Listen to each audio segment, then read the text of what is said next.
Hi, good evening to all. I am Lakshmi Kantam. I am a retired IAS officer, worked as collector and district magistrate of Krishna district and also joint executive officer of Tirumala Tirupati Devasthan. Today we will have a discussion on governance. The subject governance is the major subject in general studies paper, that is Indian polity. So for all civil services aspirants and also public service commission group 1 group 2 officers, this is the most important topic, that is governance. So what is governance? So in this part we will discuss what is governance and the types of classifications of governance, different types of governance today in the first part. So first of all, what is governance? Governance is the process of decision making and the process by which the decisions are implemented or not implemented. So that is the complete definition of governance. Suparipalana, Paripalana, Suparipalana. So the process of decision making and the process by which decisions are implemented or not implemented. అంటే నిర్ణయాలు తీసుకోవడము, ఆ నిర్ణయాల యొక్క అమలు లేదా అమలు కాకపోవడం, రెండింటిని కలిపి. సో దీన్ని మనము పరిపాలన అని వ్యవహరిస్తాం, governance. So there are two important aspects. One is government, second one is governance. The governance shall be visible and government shall be invisible. So governance shall be visible to all the stakeholders, whereas government shall be invisible. అంటే పరిపాలన అనేది కనిపించాలి, అంటే ప్రభుత్వము అనేది వాళ్ళు ఈ పరిపాలనను నిర్ణయించాలన్నమాట, అది వెనక నుండి ముందుకు నడపాలి. So governance shall be visible and government shall be invisible. So this is known as governance. And the actions are the manner of governing a state, a society, an organization is known as governance. It is nothing but it sets a series of norms, it sets a rules, it sets a set of rules, it sets a set of principles by which the public affairs are managed. Through what? Through an inclusive approach, through a transparent manner, through a participatory manner. So that is the total realistic view of definition, because governance sets a series of principles, norms, values, rules, regulations by which the public affairs are managed. Through what? Through an inclusive methodology, through a participatory manner, through a responsive manner. So that is the complete holistic view of governance. So there is a tendency of equating governance always with management. Governance, management, equating both the terms. So there is always a tendency of equating the governance with management. So governance sets norms. It represents norms. It represents procedures by which management and government will operate. So governance will set norms, procedures by which management and government will operate. Whereas management, what is management? Management is running the institution. So management is running the institution in which it is in lines with the broader goals and objectives governing the body. That means it has been regulated by a body. That means management is running an institution in lines with the broad goals and then regulating by a governing body. Regulating by a governing body. So that is the difference between the governance and management. But always there is a tendency of equating this governance with management. Mahatma Gandhi at one point of time has revealed that after attaining Swaraj to my country, we need to have Swaraj. Swaraj, Suraj. Swaraj is independence, Swatantram. Suraj is Suparipalana, good governance. So after attaining Swaraj to my country, we need to have Suraj. So that is the famous quotation of Mahatma Gandhi. Then what about this term governance? Where it has come from? The governance has been derived from a Greek word that is kubernein. Kubernein. Kubernein means to steer. To steer. Just like a vehicle has a steering, so it steers. It steers. It regulates. It controls. It operates. So that is the meaning of governance. So next comes to the classifications of different types of governance. The very first classification refers to particular level of governance associated with a particular type of institution. Particular level of governance associated with particular type of institution, particular type of institution. It could be examples for this type of classification is public governance, private governance, global governance, non-profit governance, corporate governance, project governance. So these are the best examples of the first type of classification of governance, where it refers to the particular level of governance associated with a particular type of institution. So that is the first type of classification. Second type of classification refers to the particular field of governance,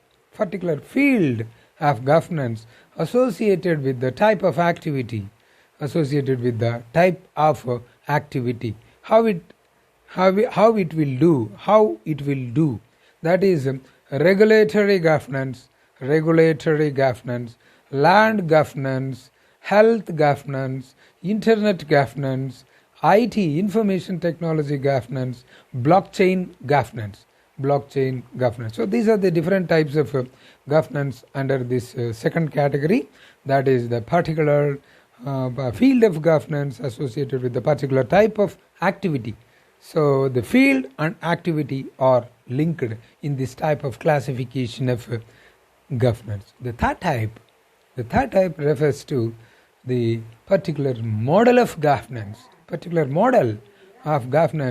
which have been derived as a normative theory or an empirical theory. Normative theory is always rule-based. Empirical means by experience. Anubhava purvakamainadi. Empirical means anubhava purvakamainadi ani artham. Empirical. Normative means నియమావళికి అనుగుణముగా రూపొందించబడిన పరిపాలన. నియమావళికి అనుబంధంగా రూపొందించబడిన పరిపాలన. So the best examples of this normative and empirical theory, that is a model of governance, is particularly these different levels of multi-level governance, meta-governance, multi-level governance, meta-governance, and then regulatory governance, contract governance, participatory governance, and then collaborative governance, and then security system governance, and then good governance. So these are the best examples of a particular model of governance, So first of all, we will discuss one by one. The very first one, according to the first type of classification, that is referring to the particular level of governance associated with the type of institution. The very first one is public governance. Public. What is meant by public governance? It is almost a government-related governance. Government-related governance. The formal and informal arrangements, both formal and informal arrangements that determine how the public decisions are made, how these public decisions are made, and how these public actions are being carried out. So the formal and informal arrangements have been made. These arrangements will determine what particular decisions making, and then particular public actions are being carried out. How the public decisions are being made and how these public actions are being carried out by both formal and informal arrangements. So that is the definition of public governance. This governance and politics, both of them involve power and accountability. Power and accountability, it's a non-negotiable thing, because the public governance involves power and accountability. The politics involve both power and accountability. The public governance occurs in three different types, particularly that is nothing but a public-private partnership mode, PPP, public-private partnership mode, because public government is having an agreement with the private party to do a project. So that's known as the public-private partnership, PPP, triple P model. And the second one is through market mechanisms, because already the governance consists of the state, society and market. These three are the three important actors in governments. What are the three important actors of governance means? State, and then second one is society, civil society, and the third one is market. Through market mechanisms, public governance is being established, and by through top-down trends. For example, in the state government, the topmost tier deals with the HOD, head of the department, the secretary is concerned. So that is the top tier, and then the middle tier is district level. The middle tier is district level, and the ground level governance is panchayat level. Ground level governance is panchayat level. That means top-down trends which involve both power and accountability. So the hierarchical governance at the top level and middle level and at the lower level. So that is the three different types of public governance. Through public-private partnership is one, and the second one is through market mechanisms, and the third one is top-down trends. In all the factors, the two important factors which will come into our way is power and accountability. That's a non-negotiable factors. And the second type of governance is private governance. What is private governance?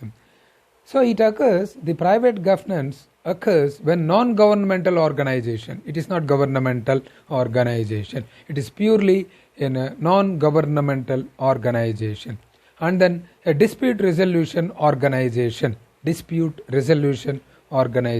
or a third party. So it could be a non-governmental organization, it could be a dispute resolution organization, or it could be a third party, which will frame the rule, which will frame the law, which has its binding effect, on the quality of life. So that is most important, because the private entity is making the policy which has its binding effect on the quality of life and accountability. So this is the beauty of private governance. Whereas in public governance, government is making the policy, whereas it has a lot of impact on the public life. So that is public governance. Second one is private.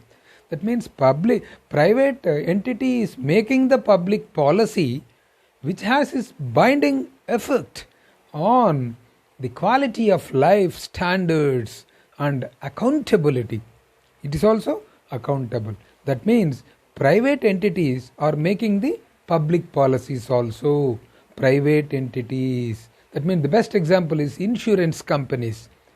The private insurance companies are lots many in the country and the world, and these insurance companies are making the public policies which have its binding effect on the quality of life, the duration of life, the health of life, the standard of life. So that's how it is the link. So the public policies are being framed by both private entities and public entities. The policies are public, but it is made by both private entities and public entities. So the best example is insurance companies. So that is second type of governance, that is private governance. The third one is global governance. So this is nothing but a movement towards political cooperation, because in this the most important parameter is cooperation. Cooperation is highly needed. Cooperation is highly essential. So it is a movement towards political cooperation among transnational actors. See, it is nothing but a cooperation among transnational actors for making a policy which affects the subject, which affects the subject in more than one state or more than one country. That means the global governance, it regulates interdependent relationship, international relationship, international, in between two nations. This global governance regulates interdependent relationships in the absence of what? Overarching political authority. Because two countries are not being controlled by one agency. So there is no overarching the political authority which will control both the nations. So now the global governance will come into scene. So that's why it regulates interdependent, international relationships in the absence of overarching political authority. So the best example is United Nations, because United Nations have 193 countries all over the world. They are making policy, sustainable development goals, 17 sustainable development goals. All the countries have to follow and achieve these sustainable development goals of 17 numbers by the end of 2030. So it's being framed by one entity which regulates, which monitors, which controls all the countries in the world. So that's how the global governance works. The United Nations, and then the World Bank, the IMF, International Monetary Fund. So these are the best examples of global governance. And then the fourth one is non-profit governance. How the non-profit is being administered. That means without any profit, the governance should work. So what are the two important? It has dual focus. Two important parameters is one is social change, and the second one is viability. One is social change, second one is viability. So it brings about social changes. It is a non-profit organization, but it has the fiduciary relationship. Relationship will be fiduciary, financial, monetary, but the controlling authorities are totally non-profit in nature. So the social change and viability, both the terms are relating to fiduciary relationship. What is fiduciary relationship? A monetary, a financial relationship among trustees. For example, Tirumala Tirupati Devasthanam have trustees. One trust body will be there. The trust has so many trustees. So these trustees are non-profit in nature. the board of directors, the code of directors. So like that, different trustees will be there. They have to bring two changes. One is viability, second one is the social change. But it has the fiduciary relationship. That means the power of trust and then accountability. So trust shall be there. So this is the most important thing. Otherwise it attracts criminal breach of trust as per section 405 of Indian Penal Code and 408 of Indian Penal Code. Trust. Suppose trust is breached, it attracts 405 and 408 of Indian Penal Code. That's known as criminal breach of trust. So trust and accountability are the most important features of this type of governance, this type of organizational viability. So this is the trust board is the best example of non-profit governance. Then corporate governance. This is nothing but a system of rules, values, procedures, by which the companies are being governed. The companies are being governed. How the companies are being governed? By a system of rule, a system of procedure, a system of value. So this is nothing but a company governance. Different types of company governance. So it is being dealt by the Ministry of Corporate Affairs. MCA? Ministry of Corporate Affairs. So this deals with relationship among stakeholders and the goals. Relationship among stakeholders on one side and corporate goals on the other side. So it has principal players. Who are the principal players in corporate governance? Means the corporate governance principal players are management, no doubt,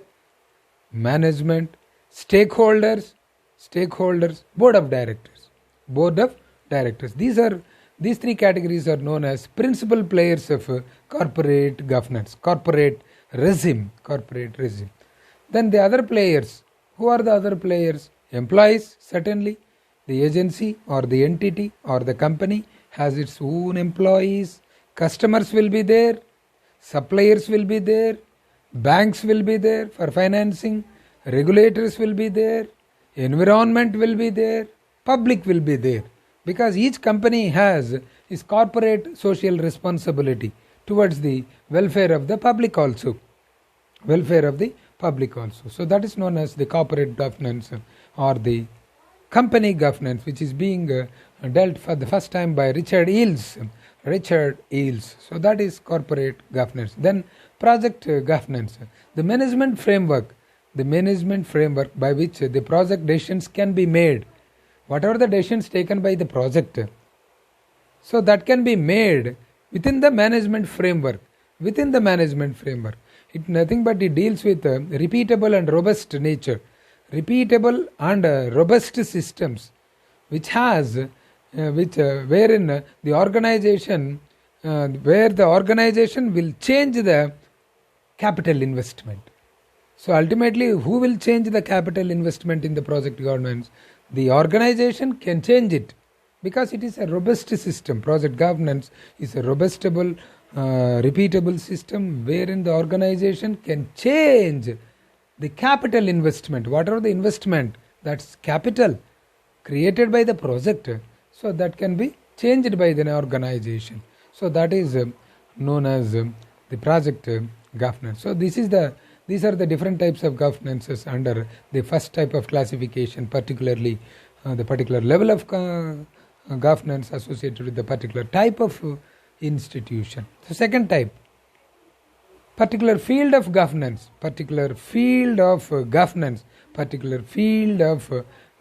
associated with the type of activity. So what is the type of activity associated with the particular field of governance? So the first one is environmental governance. Yes, we do agree. Environmental governance. వాతావరణ పరిపాలన.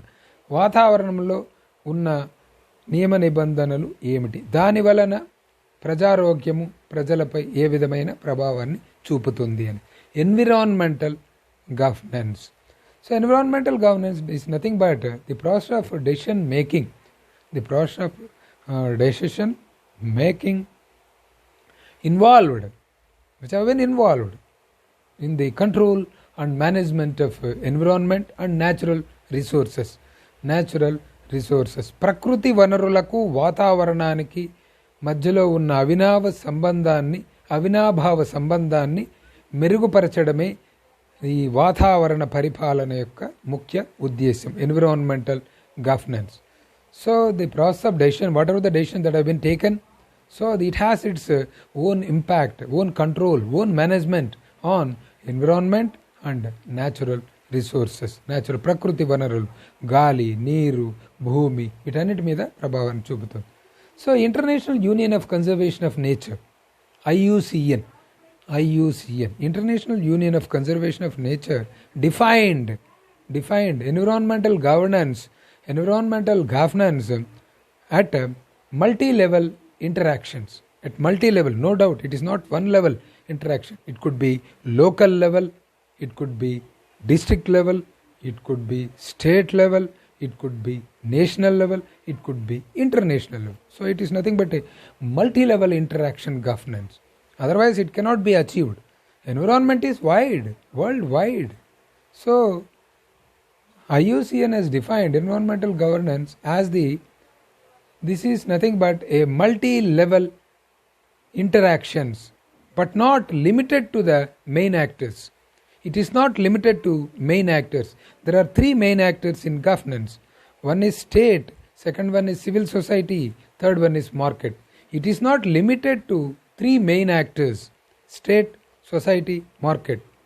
It is related to multi-level interactions, local level, district level, state level, national level, international. So multi-level interactions will be there in environmental governance. Next comes the land governance. It deals with the land ownership on one side and then tenure on the other side. Land ownership, tenure, both of them are relating to the land governance. It contributes the equitable and sustainable development. It contributes much because land is the permanent source. Land is permanent. So it contributes the equitable and sustainable development. The development shall be sustainable. The development shall be equitable and sustainable development, addressing the land grabbings, particularly land grabbings. The quality of this governance, this land governance depends upon the application, the practical implementation and application of land, the practical application and implementation of this land administration. So the quality of land governance depends upon the practical implementation and application of land administration. So that is land administration, land governance. Then comes the health governance. It ensures universal health coverage. So it has to ensure universal health coverage, starting from the infant to the old age person. So womb to tomb. So the universal health coverage shall be applicable. That's why it is known as health governance. So it ensures the implementation of national health policy.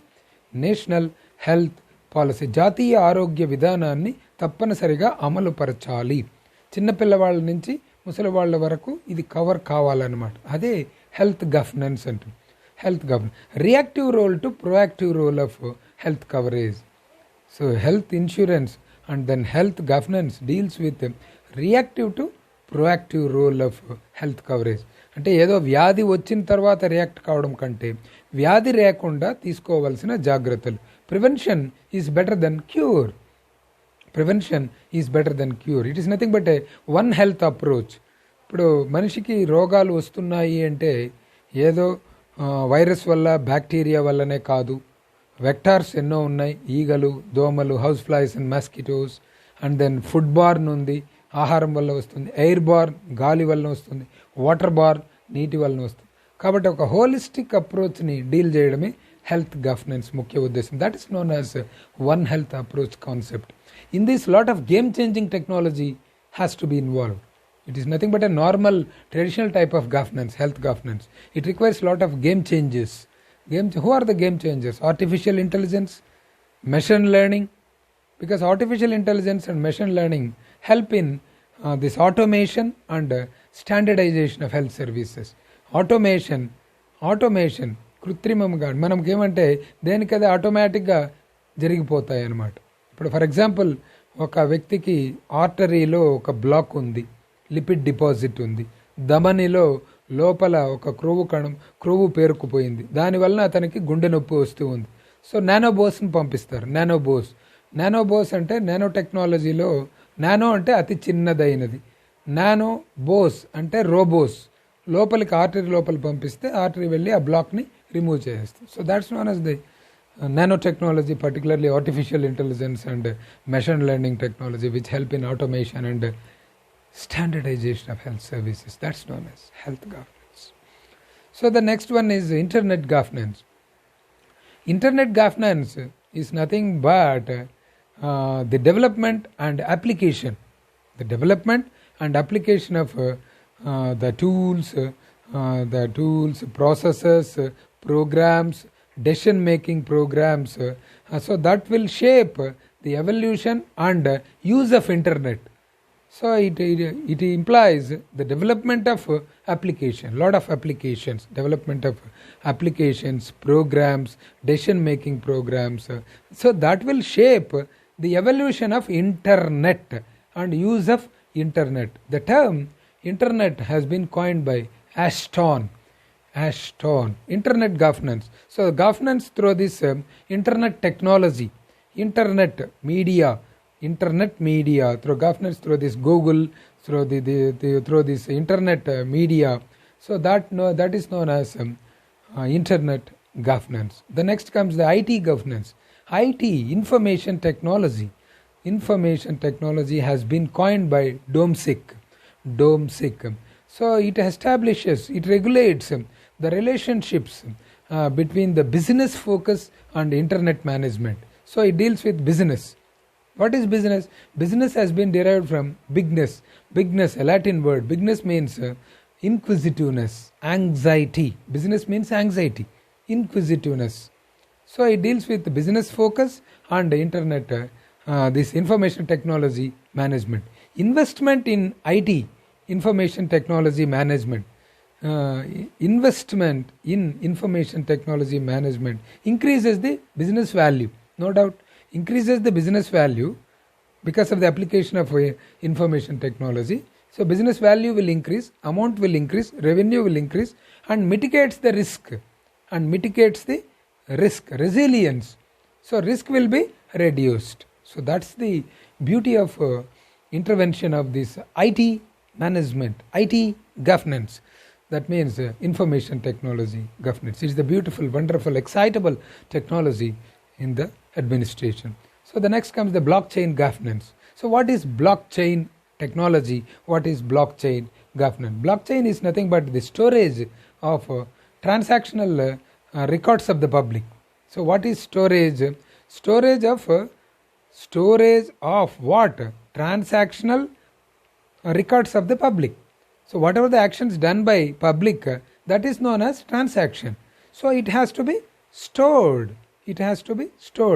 The storage of transactional records of the public is known as block. Then what is chain? The storage, where? We are going to store where? In several databases. Those databases are known as chain. So this is known as blockchain governance, blockchain technology. That means storage of transactional records of the public in several databases is known as blockchain technology. It is a novel way of enforcing the agreements and establishes the cooperation and coordination. definitely. It helps in transparency. Blockchain governance. What is the role of blockchain? What is the importance of blockchain governance? It ensures lot of transparency, పారదర్శకత, బహిర్గతం చేయడం, అందరికీ కనిపించడం, transparency. And then traceability of records. ఏ record ఉన్నా కూడా transaction record block chain technology ద్వారా మనం కనుక్కోవచ్చు. ట్రేసబిలిటీ, ఆ రికార్డును గుర్తిస్తుంది. ఆ రికార్డ్ని, ఆ ట్రాన్సాక్షన్ రికార్డును గుర్తించడంలో సఫలీకృతం అవుతుందన్నమాట బ్లాక్ చైన్ గవర్నెన్స్ వల్ల. So it ensures transparency and traceability of records and also information immutability, not mutable, never change. దాన్ని మార్చడానికి వీలు కాదు. మామూలుగా మన మాన్యువల్ రికార్డు ఉంది అంటే దాన్ని ఏదో ట్యాంపర్ చేసి మార్చేస్తారు రికార్డ్, ఆ ట్రాన్సాక్షన్ని ఫోర్జరీ చేసి రికార్డుని మార్చేస్తారు. But this block chain governance, block chain technology ensures the information immutability. కాబట్టి ఆ ఇన్ఫర్మేషన్ అంటే ఆ ఇన్ఫర్మేషన్ ఏదైతే, ఆ సమాచారం ఏదైతే ఉందో ఆ సమాచారము, ఆ యొక్క ట్రాన్సాక్షన్ ఎటువంటి పరిస్థితుల్లో మార్పు చెందకుండా ఈ యొక్క బ్లాక్ చైన్ గవర్నెన్స్ కాపాడుతుందన్నమాట. So information immutability and reliability, నమ్మచ్చు, highly reliable technology block chain technology. So it ensures transparency, పారదర్శకత, ట్రేసబిలిటీ ఆఫ్ రికార్డ్స్, ఏ రికార్డులైనా గుర్తించడంలో తోడ్పడుతుంది. సమాచారము ఎటువంటి పరిస్థితుల్లో ఫోర్జరీ కాకుండా, మార్పు చెందకుండా ఒక సెక్యూరిటీ ఉంటుందన్నమాట. దెన్ రిలయబిలిటీ, నమ్మకం ఉంటుంది ఆ ఇన్ఫర్మేషన్ మీద, ఆ ట్రాన్సాక్షన్ మీద. So that has to be ensured by block chain governance. Block chain governance affects the normal traditional governance and it has been dependent on the code values and standard protocol. దీనికి ఒక standard protocol and code value అనేది ఉంటుందన్నమాట.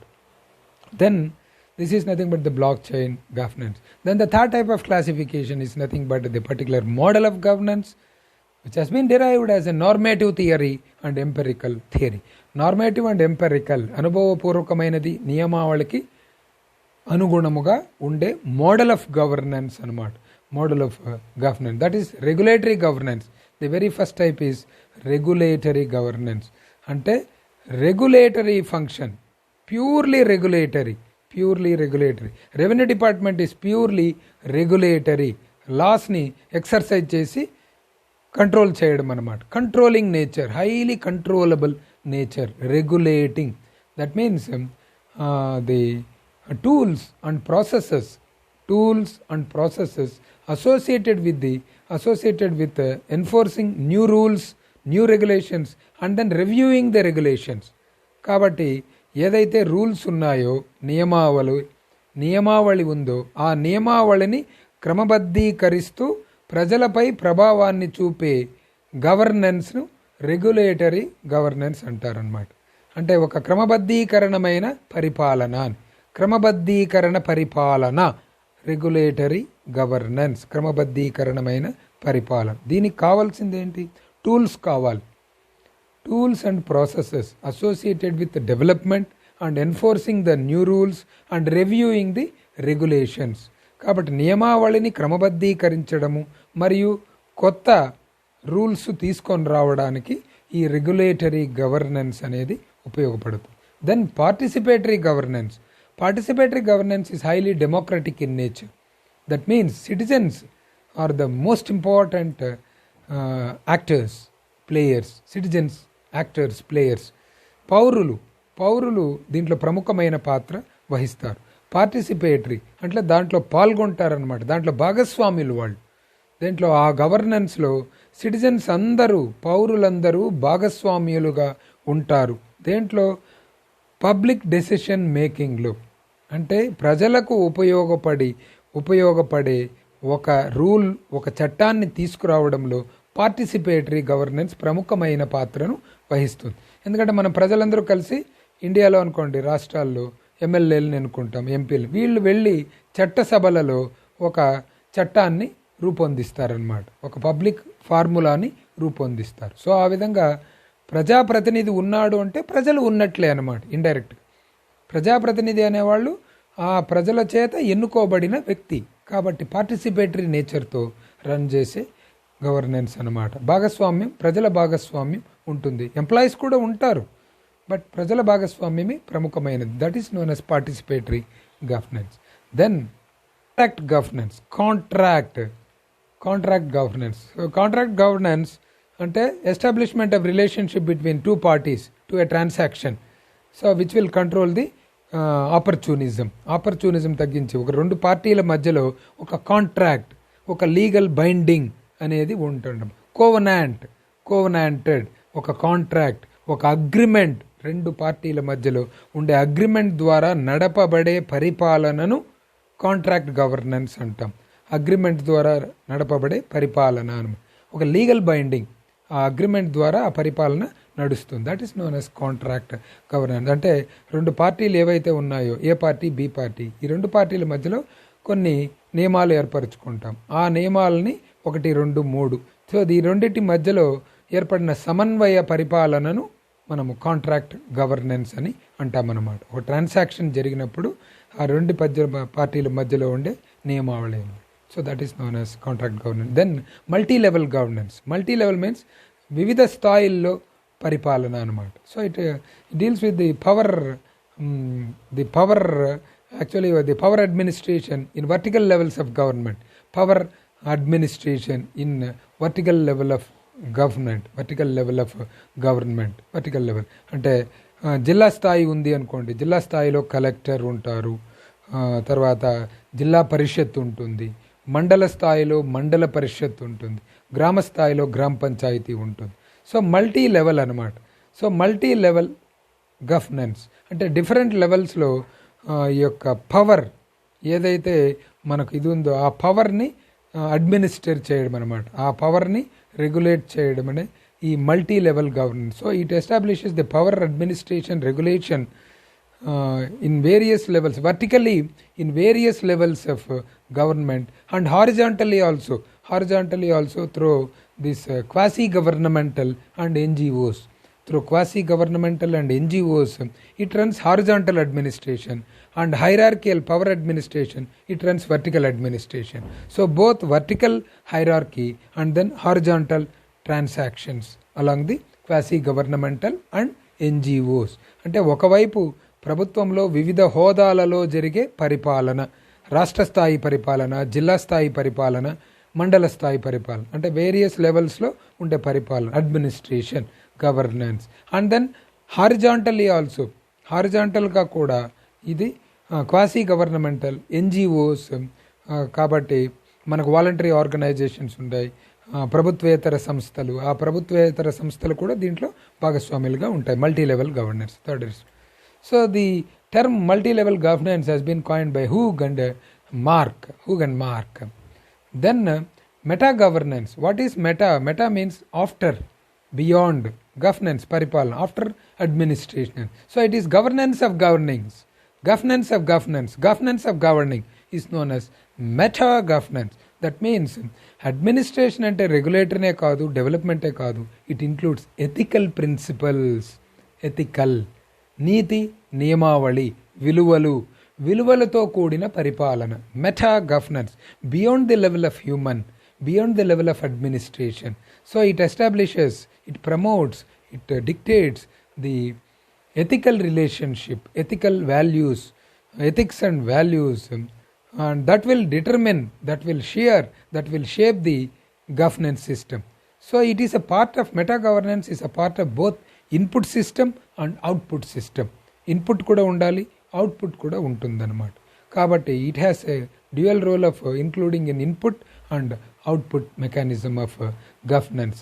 So it publishes highly code of conduct at the highest level of international thing, highest level of international and also socio-political skill pertaining to the media focus.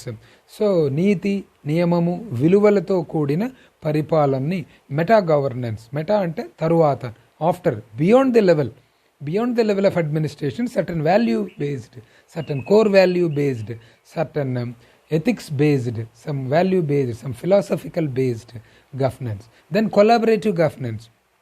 What is meant by collaborative governance?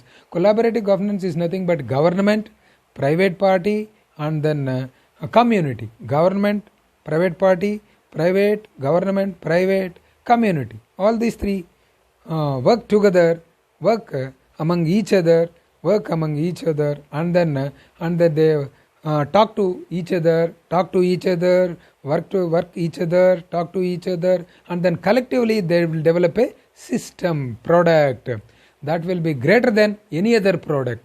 So that will be greater than any other product. That means government will develop some sort of relationship with community and also private వ్యక్తుల భాగస్వామ్యము, private organisation సంస్థల యొక్క భాగస్వామ్యము ఉంటుంది, ప్రజలతోనూ భాగస్వామ్యం ఉంటుంది ప్రభుత్వానికి.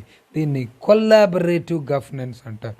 అంటే సంపూర్ణ భాగస్వామ్యంతో, అంటే ఒకరు కాకుండా చాలామంది, ఎక్కువ మంది కలిపి సంపూర్ణ భాగస్వామ్యంతో నడిపే పరిపాలన. కాబట్టి ప్రభుత్వము ప్రైవేటు భాగస్వామ్యాన్ని కోరి, ప్రజలని భాగస్వామ్యాన్ని కోరి నడిపే పరిపాలనని కొల్లాబరేటివ్ గవర్నెన్స్ అంటారు. Then security system governance. This is nothing but it focuses primarily on the security system in the state. కాబట్టి సెక్యూరిటీ, భద్రతా ప్రమాణాలు ఉండాలి గవర్నెన్స్. ఎందుకంటే రన్ చేయడం గొప్ప కాదు, అడ్మినిస్ట్రేషన్లో ఉండేవి ఎటువంటి పరిస్థితుల్లో అఫీషియల్ సీక్రెట్స్ యాక్ట్ ప్రకారం కొన్ని బహిర్గతం కాకూడదు. రైట్ టు ఇన్ఫర్మేషన్ యాక్ట్ వచ్చిన తర్వాత సమాచారం అందరికీ షేర్ చేయాలి. కానీ సెక్యూరిటీ రిలేటెడ్, ఇన్వెస్టిగేటివ్ రిలేటెడ్ కొన్ని ఉంటాయి, భద్రతా కారణాలు ఉండేవి, అవి బహిర్గతం కాకూడదు. కాబట్టి సెక్యూరిటీ, సైబర్ సెక్యూరిటీ అనేది తప్పనిసరిగా దాంతో కూడిన పరిపాలనని సెక్యూరిటీ సిస్టమ్ గవర్నెన్స్ అంటారు. దీంట్లో గుడ్ గవర్నెన్స్ రోలు ఎక్కువగా ఉంటుంది. The last item is good governance, సుపరిపాలన. After attaining Swaraj to my country we need to have Swaraj అన్నారు మహాత్మా గాంధీ. సుపరిపాలన, ఈ సుపరిపాలనలో ముఖ్యంగా it deals with the protection of human rights, మానవ హక్కుల రక్షణ కావాలి. ముఖ్యమైనది ఏమంటే సుపరిపాలనలో మానవ హక్కుల పరిరక్షణ అండ్ దెన్ సివిల్ లిబరేషన్, స్వేచ్ఛాయుతమైనది కావాలి. ప్రజలలో స్వేచ్ఛ ఉండాలి, మానవ హక్కుల పరిరక్షణ ఉండాలి. ఈ రెండింటినీ ఎన్ష్యూర్ చేయాలి అంటే కొన్ని టూల్స్ కావాలి. డెమోక్రటిక్ టూల్ అంటాం, అంటే ప్రజల సంపూర్ణమైన భాగస్వామ్యం ఉండాలి. Citizens complete participation in the governance, in the administration. And then local level also, it has its tools. Governance, local level also, governance should work. So this is nothing but second tool, local level tools, local level administrative tools, second tool. Third tool is human resource management and leadership qualities. So మానవ వనరులను సద్వినియోగం చేసుకోవాలి, మానవ వనరులకు గుర్తించాలి, మానవ వనరులని training ఇవ్వాలి, వాళ్ళ కెపాసిటీ బిల్డింగ్ పెంచాలి. So this is nothing but human resource management and training needs analysis. కాబట్టి వాళ్ళందరికీ శిక్షణ తరచుగా ఇస్తూ ఉండాలి, అదొక టూల్ అన్నమాట. Then institution capacity building and quality delivery services. Institution capacity building ఉండాలి, డిఫరెంట్ ఇన్స్టిట్యూషన్స్కి కెపాసిటీ బిల్డింగ్ ఉండాలి. Institution building mechanism, public management programs, PMP public management program, SMP strategic municipal planning, public ethics bench marking. కాబట్టి public management ప్రోగ్రామ్స్లో ప్రజలతో ఏ విధంగా manage చేస్తామో ఆ programmes అనేది ఒక టూల్ అన్నమాట. సో వాళ్ళకి అన్ని సేవలు అందించాలి, వాళ్ళు ఆ విధంగా అందించేట్లుగా ట్రైనింగ్ ఇవ్వాలి వాళ్ళకి పూర్తిగా. ఇన్స్టిట్యూషన్ని ఆ విధంగా సంస్థని తర్ఫీదు ఇవ్వాలి, శిక్షణ ఇవ్వాలి. దాని వలన సేవలు, క్వాలిటీ సేవలు వస్తుందన్నమాట. కాబట్టి విలువలతో కూడిన సేవలు, నైపుణ్యంతో కూడిన సేవలు అందుతాయి. సో అది public management perception and strategic municipal planning and then public ethics bench marking. Then local finance bench marking ఉండాలి. సో లోకల్ లెవెల్ ఫైనాన్సింగ్లో గ్రామ పంచాయతీ లెవెల్లో ఫైనాన్స్ మేనేజ్మెంట్ బెంచ్ మార్కింగ్ తప్పనిసరిగా అమలు చేయాలి, cutting edge level bench marking. Then terrestrial and cross border cooperation అనేది ఉండాలి, సమన్వయము.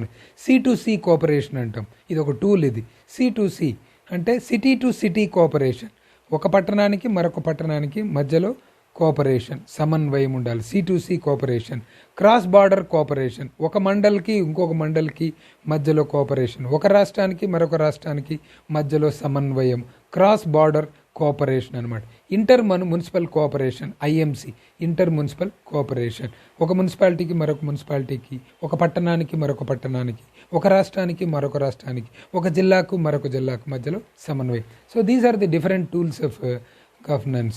So we have to implement all the tools to effectively run this administration of governance. So that is known as good governance. That is known as good governance. So these are the different types of classification of governance, and these are the different tools of governance. So thank you very much.